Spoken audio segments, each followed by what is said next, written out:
lives in the 90s. I thought about Maggie Rose Dunn that morning on my drive. I had to conclude that she was dead by now. Her father was raising all kinds of hell through the media. I couldn't blame him very much. I'd spoken to Catherine Rose a couple of times on the phone. She hadn't given up hope.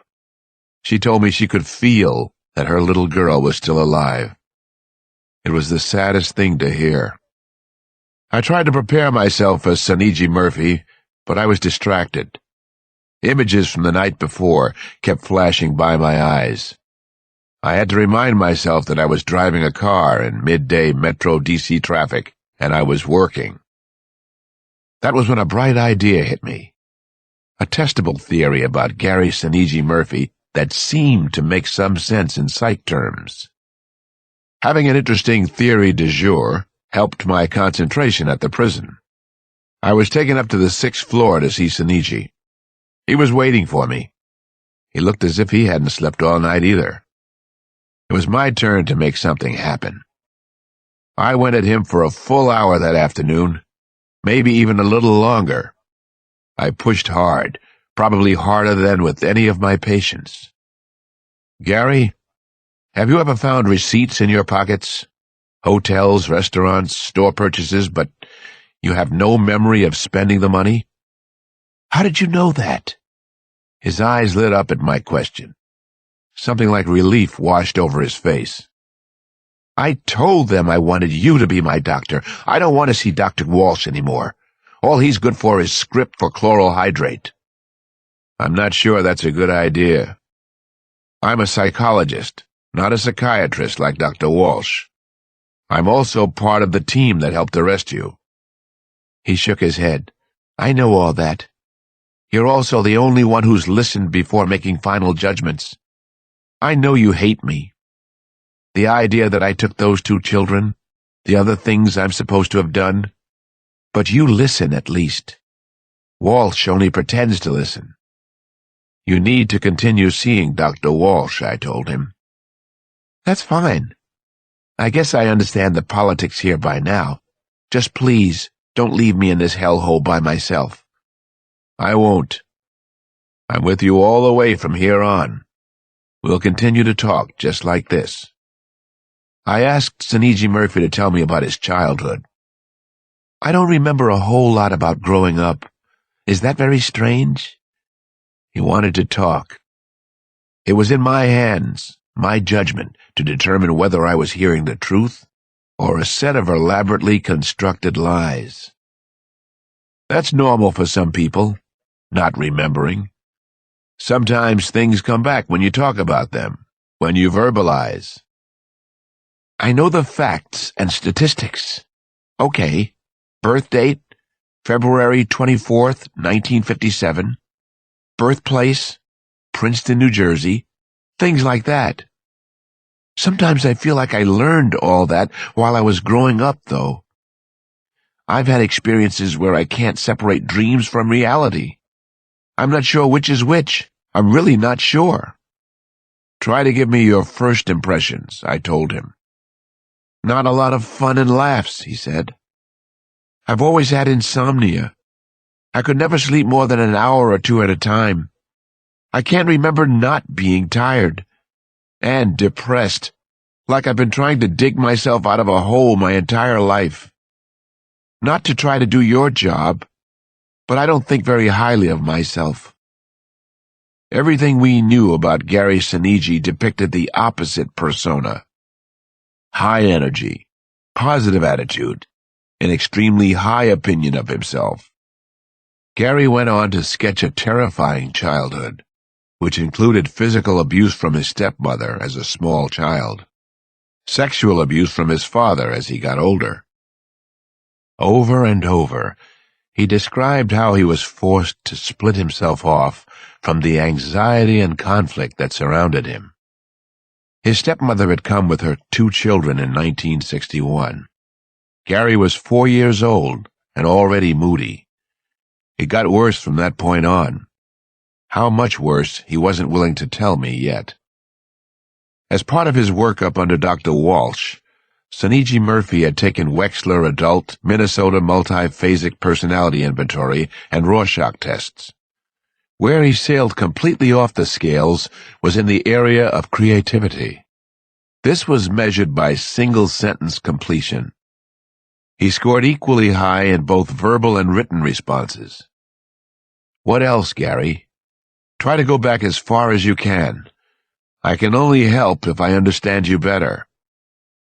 There were always these lost hours. Time I couldn't account for, he said. His face had been drawing tighter and tighter as he spoke. The veins in his neck protruded.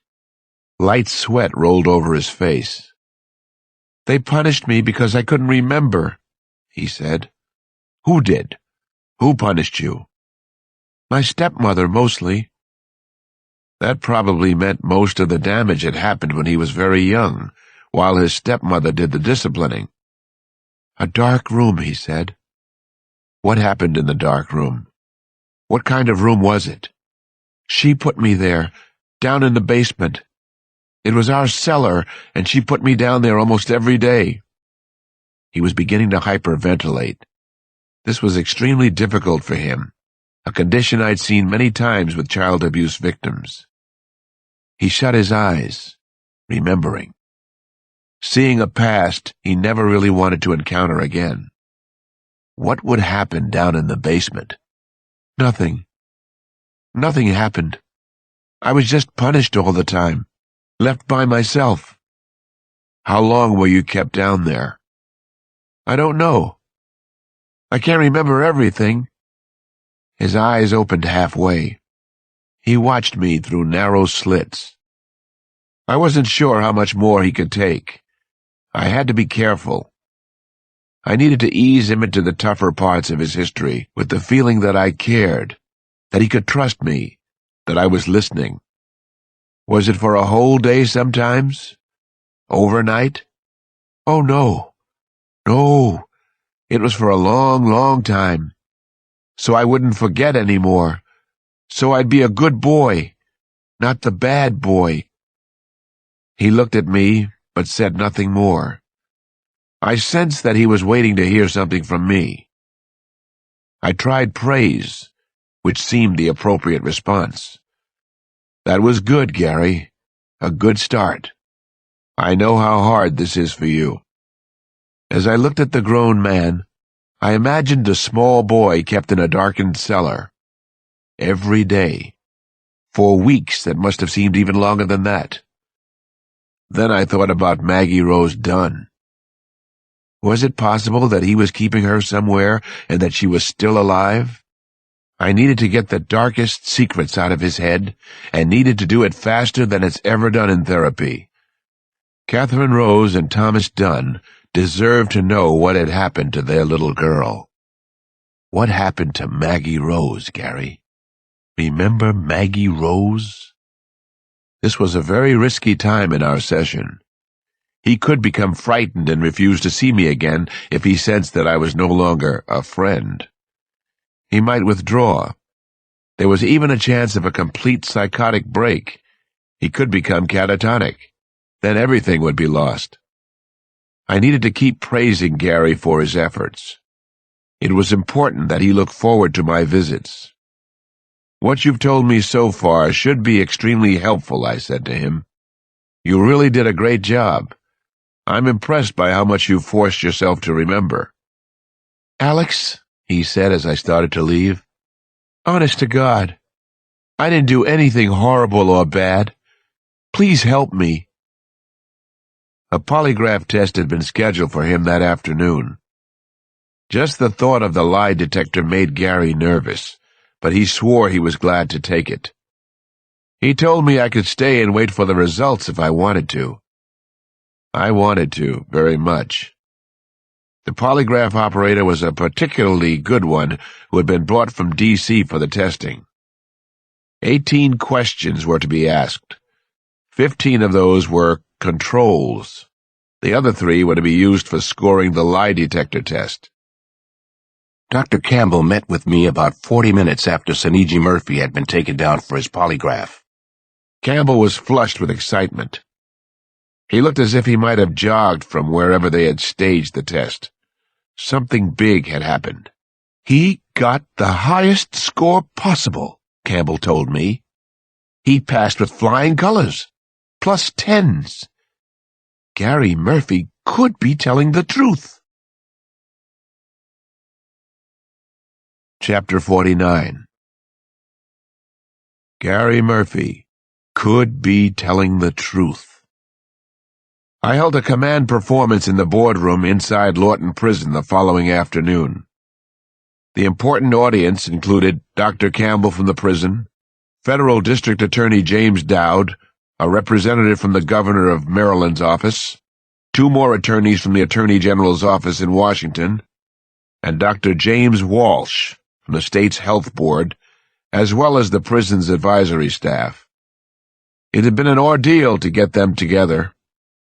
Now that I had succeeded, I couldn't lose them. I wouldn't get another chance to ask for what I needed. I felt as if I were back taking my orals at Johns Hopkins. I was dancing fast on the high wire. I believed the entire Senigi Murphy investigation was at stake, right here in this room. I want to try regressive hypnosis on him. "There's no risk, but there's a chance for high reward," I announced to the group. "I'm certain Senigi Murphy will be a good subject that will find out something we can use. Maybe we'll learn what happened to the missing girl. Certainly something about Gary Murphy." Several complex jurisdictional questions had already been raised by the case. One lawyer had told me the issues would make for an excellent bar exam question. Since state lines had been crossed, the kidnapping and murder of Michael Goldberg had fallen under federal jurisdiction and would be tried in federal court. The killings in McDonald's would be tried in a Westmoreland court. Senigi Murphy could also be tried in Washington for one or more of the killings he had apparently committed in Southeast. "What would you ultimately hope to accomplish?"